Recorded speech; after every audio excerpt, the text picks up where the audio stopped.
So Yes. now we're in week one, and we are of our week one of Advent, and we're exploring the theme of into acceptance. And it's great to have Rick with us again, and looking at this week's theme around acceptance. So, Rick, talk to us about this painting. Yeah. It's interesting how your relationship with a painting changes over time, because I made these paintings a couple of years ago, and this was always the one that I am kind of all the 10 paintings. This was the one that I always had trouble with in myself. That because when you make a piece of work, very often you, I don't understand the meaning of it as I'm making it. Yeah, I just have a sense of feeling, and it's my way of praying. It's my way of doing meditation and reflection. And so I just feel my way into an image and the way marks are made on the page and so on. And this was the one that was really quite a mystery to me for a long time. And I mean, the image in itself, there's a bonfire with like all kinds of detritus from a household on it up in flames, and there's a person walking away into the darkness, and into acceptance.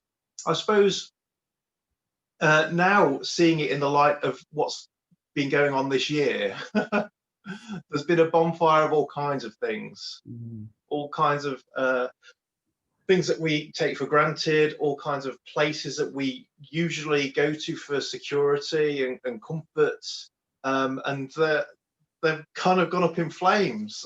The world has collapsed around our ears. And so I think one of the questions to take really into prayer throughout this whole year really has been, what does it mean to live in that space where everything has collapsed, everything is in flames, everything we've found security in or value in, or even our sense of identity in, it is up in flames. What does it mean to hold that in prayer? And in some way, acceptance, not in the sense of saying this is all okay and this isn't painful and this isn't a source of grief, but acceptance of saying, actually, this is the reality, I think. And so seeing this painting now in the light of 2020 has brought all kinds of new meanings to light, really.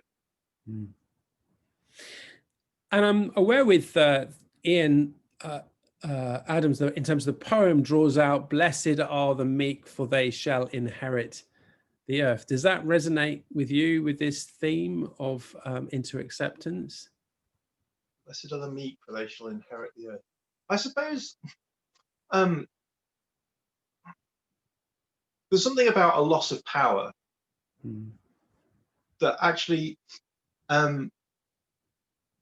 this person in this image has no power. He's lost everything. In so much of what's going on in the world, none of us have any power. Even people who are used to having power, actually, there are some people who don't have power, full stop. But a lot of us who are quite privileged and are used to having power actually have no power and control at the moment. And again, it's the acceptance of that, saying, I am powerless. I do have to live with my hands open in hope, really, to receive what I need, because it feels like what I do need and what I want, certainly what I want, it is no longer there.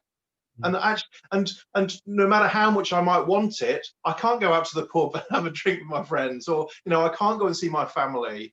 And particularly for those who've very sadly lost loved ones through this whole time, that's out of our control, and it's deeply, deeply painful, and deeply painful to accept that loss of power and control.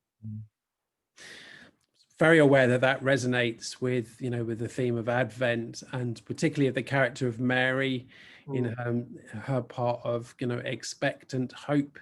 We're remembering her being an outcast, being a resident alien, being a woman pregnant outside of marriage, being pregnant, lots of stuff around not being in control. Yeah, and yeah, it's interesting how that figure there kind of, for me, almost feels a little bit, resonates with that sense of Mary's role in this season of Advent. Mm. Mm. Well, I think in a strange way, or a paradoxical way, that acceptance helps us move through to a place of power and control, and certainly peace. I don't think that's something that you can force on anyone. I think it's something we have to discover for ourselves. Of when we find that acceptance, there is a freedom there. And think of Mary's acceptance. Mary's yes. Mary's okay. Yeah, I'm going to go with this. Actually, that's some moving through to the other side of the pain, the grief, the lack of control, into a much deeper freedom, I think. Great, thanks, Rick. So we'll pause there, and those who are partaking in the service, we will have a couple of minutes in silence before the picture, which we'll put up in a minute for the service. But for the moment, thanks, Rick.